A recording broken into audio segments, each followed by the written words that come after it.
Yo, everyone, welcome back to the channel. Today we have the Premier League ratings for the top 25 players. Yesterday or earlier on today, we went through the whole list, but now we're actually going to go in detail with the Premier League versions and kind of just look at the cards, the in-game stats and stuff like that. So this is Foot GG. I can't lie, the website's really clean. I've not used it before, but this is very, very clean. So let's go through and kind of see what we're working with. Of course, the ads are going to come up. I wish they, I wish they weren't there, but we're gonna deal with it. We're gonna deal with it. So starting off with Bernardo Silva. I mean, looking at this card, I kind of went through it yesterday, but let's go through some in detail stats and things that I think kind of get thrown under the radar that are really important. So like straight away, if we look at his actual shot and his passing, right? It's always good to have certain attributes lower in this category. Now, let me explain what I mean. Like penalties, for example, okay? His penalties are pretty terrible at 64. Now, the reason why that's actually good is because it actually makes the rest of the card a bit better. Like if you look at his penalties, it's kind of weighing it down slightly. So I feel like having like lower penalties isn't the end of the world. Even if you look at like, for example, his passing, right? You got his free kick accuracy. If he's not on free kicks, that's fine. Like you look at the rest of the stuff that's really important. Like you got your short passing, your long passing, your curves, really important for your finesses, stuff like that. Just overall, I think this card will be really good. The one thing that does let him down is going to be that sprint speed. Like for me, the sprint speed is a real big factor of, I just feel like that's the one thing that's going to let him down. But with the technical play style as well, you got the 4-star, 3-star as well, and his dribbling is incredible. His dribbling for me is just like, obviously it's higher 92, but no, this is actually even better when you look in game. You got 95 agility. He'll feel really smooth with those dribbles. Like when you do your ball rolls, do all that stuff, he's gonna feel really smooth with the dribbling. And I do believe him at midfield can actually be a really like valuable asset. I think 4-star, 3-star as well. I actually don't mind this player in like my starting squad as a midfielder. I mean, I'm sure there'll be better options out there, but if you get him untradeable, I don't think it'll be terrible. Edison, we're not gonna worry about goalkeeper. Let's move on to Ruben Diaz and kind of and go through this. Now, while I go through Ruben Diaz, I actually want to go through a centre-back in comparison, which is going to be Van Dijk, just because they're the only two there. And let's kind of go through them together and kind of compare them. So starting off with a few of the positives from Ruben Diaz. Look at his passing. Again, not really that relevant, but you still want a little bit of passing. So short passing and long passing, I'm going to look at. He's got high 80. So you know what? That's not bad. You kind of want that in your centre-back, especially when they're passing around. You kind of want that. Power header, again, pretty good to have. Weak foot, I actually don't mind a weak foot as well. I like to go between my whole defense, going left, right. So I don't mind that. Then you go forward and you got his dribbling. Again, that's quite irrelevant. But now we go to the main two stats, the defending and physicality. Now, this card on the basis, if you just looked at these two, look incredible. I'm not gonna lie, they look really good. But the pace is once again what lets him down. And I think if you can like... It's a weird one. It is a weird one. If you give him like a shadow, right? He doesn't get terrible. You can see he goes to like 75 pace. For me, it's just like, I don't know if it's still worth it. Like his card looks pretty good on a shadow. It simply comes down to, is this 73 acceleration and 76 sprint speed enough? Because you look at Van Dijk, right? His 87 sprint speed is already higher than Diaz with a chemistry style. So it really comes down to that. I think with a shadow, he'll be okay though, to be completely honest. I think he'll be okay. Once again, we're talking early game, right? So early game, I think you'll get away with it, but if you get those really fast attackers, he could be, could be a slight weakness. Van Dijk, though, I mean, there's nothing much to say about this card. It is incredible. It is actually incredible. And if you look at his dribbling as well, not that you really need to, but his dribbling is pretty nice as well. Like one thing that is a problem, which isn't really that deep, but his agility, balance, those are kind of important. Like agility is like a dribble, like a center back, just on the ball, just kind of being able to be a bit more agile as a player.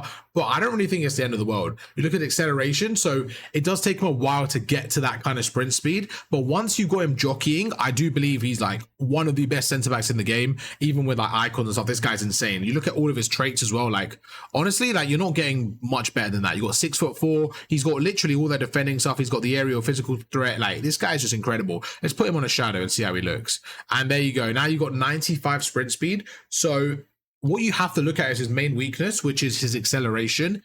Even then, it's not terrible. But if you look at his acceleration, like what can you do to kind of use that, right, and utilize it? And the main thing is just making sure that when you're defending with someone like Van Dijk, you're kind of ready in sprint speed so that you're one-on-one against someone and you're always going to win those duels. It's more about the acceleration. Like you don't want to be stopping and then have to turn and chase someone down, because then it might be a bit of a problem. But yeah, we spent a bit of time on the defenders. Now we're going to go through the midfielders. So we went through Bernardo Silva. We'll keep him open and we'll go through the rest of the midfielders. We'll put Foden, Odegaard, De Bruyne and Rodri in. So as we look through someone like Foden, His defending, obviously, a bit of an issue, not the end of the world. Physicality, I think he's quite weak in the game because he's 6'6", quite weak. I think stamina, 83 is pretty good. You do want a bit of stamina. And once again, you go to his shooting, and I think his card is actually better than it lets on simply because of how bad his volleys and penalties are. He's got very, very bad volleys, so someone that you probably don't want to volley with, and he's got really, really bad penalties. So you look at this card, and I'm like, you know what? It's important to look at that kind of stuff because I personally would put him as like a cam, and like even if you put him on something like a Hawk, right? Like, no, not Hawk, not Hawk. What should we give him just for this this argument? Honestly, give him a Deadeye for now, right? Let's give him a Deadeye. You can see just how kind of impactful he'll be because his dribbling, I think early game is going to be so good that you don't even need to upgrade it too much. But if you can get that shot up, right, you can just see now he's got 99 shot power, 93 long shot. He's going to be a really effective player. Then that passing as well, I think his passing is honestly really good as well. So I look at this card, his acceleration, I think is one of the most important things for him personally because he gets that sprint speed quite quick, which isn't the fastest, but he still gets there. And yeah, I think it's a really good card. Me personally, I'll put him at a cam, having that 4-star, 3-star. I think he'll be good as a cam. I personally wouldn't use him as a winger. I would prefer him as cam. Then we have Odegaard. When I look at Odegaard's card, just generally, I'm like, I kind of think I don't know what it is, but I feel like his card might be better than the rest of these lot. Like, I just look at his card and I'm like, it's very similar to like Foden, but it's got, okay, let's get rid of that. Let's get rid of that. So Foden's got better pace by quite a margin. But then you look at your shot, Foden's got better as well. Dribbling, you've got Odegaard. Okay, I'm not gonna lie. Maybe I've underestimated Foden's card. Looking at the two, Foden's card's probably better. One thing he does have is that 5-star skill move, but 2-star weak foot is pretty terrible. That is really, really like letting him down. I do remember him having that in old FIFA as well. So he will be quite reliant on his left foot. For me personally, I like my cam having a bit of a stronger weak foot because I like to do long shots, I like to do finesses, outside foots. I just like a bit more creativity with my cam. So I do think it'll be a really good card, but I personally would probably have him at centre mid over cam simply based on his weak foot. Just because I think his main attribute is that passing and that dribbling. And I'd rather have him and like, for example, Bernardo Silva at centre mid and not together, but like one of them at centre mid. And then I'd rather have someone like Phil Foden at cam. Same as KDB. I'd rather have KDB at cam. He is a little bit slower than Foden, but when you look at his shot's still incredible. His shot is still incredible. You've got his dribbling is still insane. His physicality, he's got 88 stamina, which I think is quite important. And then the passing is still exceptional. So for me, the only weakness in this card is honestly his pace. That's the only weakness. So I would personally put him as like a cam just behind the attackers. He can do those through balls and go for those long shots. And yeah, that's going to be the midfielders. Rodri, I think his card is just, I think it's okay. It's just like, I don't know, man. If you want a CDM, I feel like I don't think he's going to be that impactful. Like, yeah, I guess you can put him on a shadow and like, I guess early game will be okay simply because there's not going to be that many like good cards, but I don't love this card. I just think his pace lets him down for a CDM. I really think you're going to get like, people can just kind of run past you. I feel like a CDM, you need to be more agile. Like players like Ramirez, Kante, Bakayoko, these players like years ago across FIFA metas, they've always been so good because they've had like 80 plus pace. They've been so agile and so like fast to get to the ball and defend. And they've been so much more versatile than someone like a Rodri, who, yes, his card looks fairly good, but 71 pace or whatever it was, like 68 pace, sorry. I just don't love this card. What was it? 66. Yeah, 66 is just not good enough in my opinion. Let's go over to the attackers, and this is where the talent really shines. So starting off with, we have Salah. We had Foden in the midfield because me personally, I'll play him as a cam. I probably would keep him there out on the wing. And then we have Haaland. So not really many options in the top 25, but let's go through Salah first. So for me, something that always sticks out to me for Salah is that finesse shot. I always have this thing, I don't know what it is yet. Maybe you guys agree, but when you have a left-footed winger on the right, they always have ridiculous finesses. We've had Messi, Bale, Robin, like over the years, Salah, they just have this insane left foot, and I feel like it's such a fun thing to do in FIFA. So I would love this card as my right winger. I might even get it in my ultimate team. I might, have him as my right winger because he's just that good. Again, looking at his passing, really good that his free kick accuracy is low because that means the rest of his cards are weighted down, which is again a good thing. Why? Because the in-game stats show he's better than his card can reflect. And yeah, I mean, for me, the best thing is just like, I feel like when you got a player like this, normally they got good pace, right? Like 89.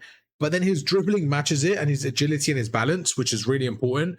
And then his shot also matches it. And it's kind of like a rare thing having a player that good, that clinical with that shot and the finesse shot. I feel like this guy's going to be incredible. Like having that gold finesse shot for me is just going to be like, honestly, I just feel like he's going to be such a good card. Like, let's just imagine, right? Let's just go with this and put like a hunter on him, right? Are you telling me this is not one of the best cards in the game already? Like, this card is insane. You still got the 4-star skill moves, 3-star weak foot, but with that finesse, honestly, I'm going to just try my best to tuck into his left foot and just finesse it around the keeper. This is going to be one of my favorite cards to get at the start of FIFA. It's going to be expensive, but I think we'll be able to get him. I'm a United fan, so that kind of pains me to say. Then we have Haaland. Haaland, I think, has one of the best cards in the game. Once again, could have one of the best gold cards of all time if it wasn't for one thing. I wish this card had a 4-star weak foot, sorry, a 4-star skill move. That's for me the biggest criticism of the card. I do see his balance being a little bit low, which is kind of been the case for a while. So I look at that and I'm like, you know what? It's just one of those where the balance is always going to be a bit of a problem, but his overall pace and shot and height for me just makes up for it. Like having 93 strength on a base card with 94 sprint speed is unbelievable. Then you have 96 finishing. Like this guy is not missing when he gets in that area. His finesse is incredible. He's got the power shot trait. He's got the, I mean, he's just incredible. He's just incredible. And when I look at this card, I do wish he had a stronger weak foot or skill move. I prefer the skill move, but even if he had a weak foot, I'll be happy with that. And I'm like, it kind of lets him down. It does make him a little bit less creative to play with.